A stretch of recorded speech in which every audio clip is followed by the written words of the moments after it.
For everything there is a season, and a time for everything under heaven.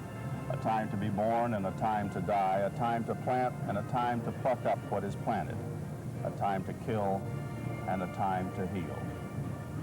Good afternoon, I'm Ted Harrison with Audrey Cates Bailey, and this is Union Square, the Capitol grounds in Raleigh, and we welcome you to our telecast of the dedication of the Vietnam Veterans Memorial here on the Capitol grounds. Audrey, it's a celebration, really.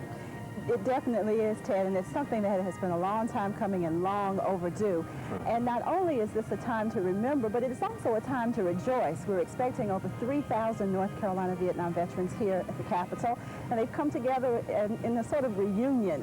It began yesterday with a flag raising and a wreath laying at the National Cemetery. Earlier today, we had a rededication of the Vietnam POW MIA Freedom Tree. Tonight there'll be a candlelight ceremony, a march from the Holiday Inn to the legislature, and the evening's festivities culminate with a rock concert at the Civic Center. Is that rare combination of remembrance of things that maybe aren't so happy, but yet with the idea of being together with comrades and with friends. Audrey, this memorial is one for North Carolina, yet you visited one in Washington, which is one for all Vietnam veterans.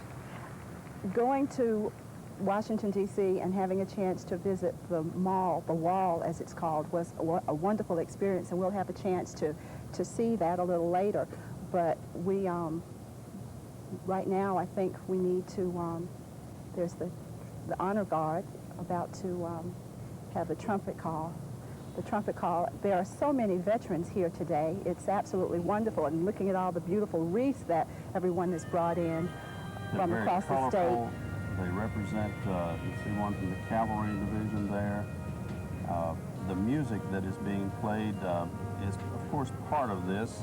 We have the 82nd Airborne Division Band, and this particular celebration is put together by a group of people that, well, a lot of volunteers who put themselves through an awful lot of time and effort bringing all of this together.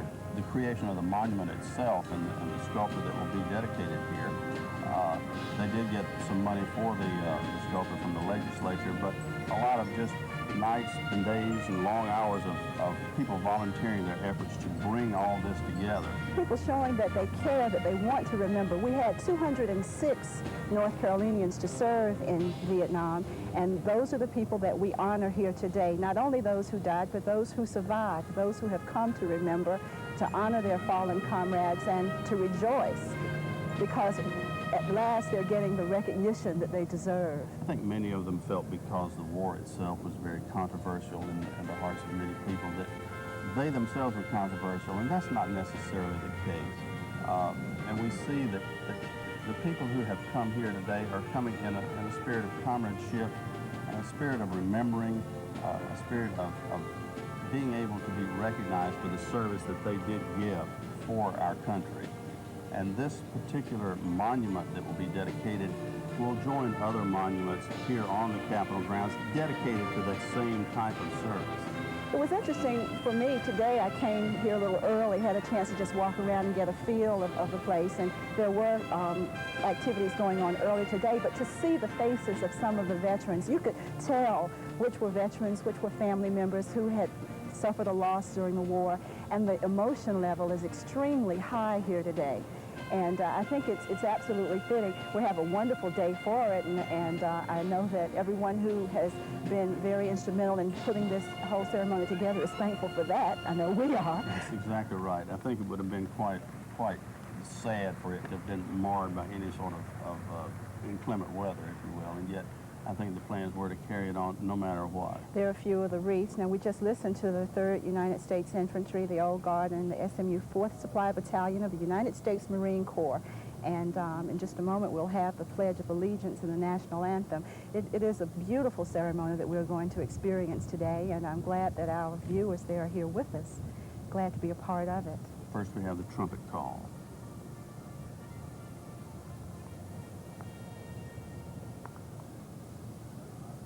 And now we move to the posting of the colors.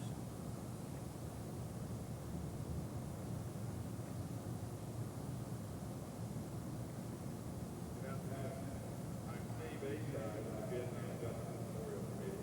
I will be your master We begin today's ceremony with a patriotic display of our national colors, the flags of the Army, Navy, Air Force, Marines, and Coast Guard, and the flags of our 50 states. A Joint Services Honor Guard will present the national colors and the service flags, and members of the 4th Supply Battalion, United States Marine Corps, will present the state flags. With those that are seated, please rise for the presentation of the colors.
Colonel James E. Livingston of the United States Marine Corps will now lead the Pledge of Allegiance to the United States flag. Colonel Livingston served in Vietnam and for action in the face of mortal danger became one of 238 men to receive our nation's highest military award for bravery, the Medal of Honor. As he once inspired his men in combat, he is here as an inspiration to us all. Colonel Livingston.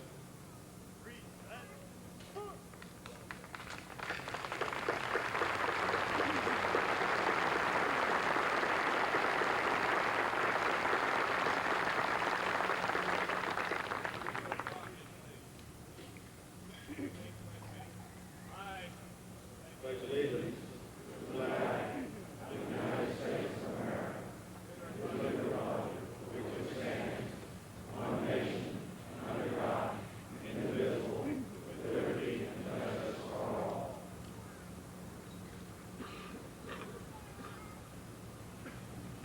Mrs. Jan Anderson of Raleigh and the 82nd Airborne Division All-American Band of Fort Bragg, North Carolina, under the direction of Sergeant First Class Louis Frank, will now have our national anthem.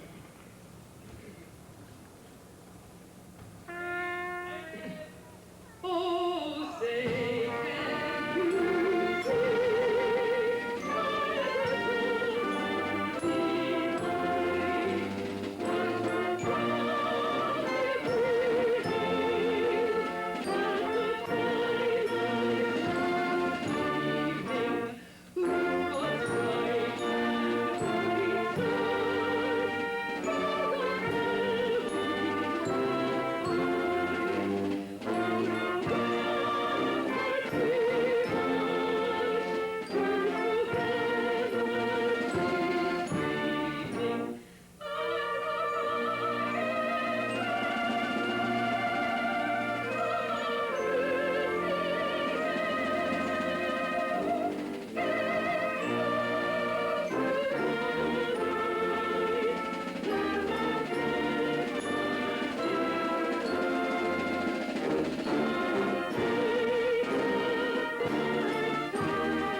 That was Jan Anderson from Raleigh leading the singing of the national anthem.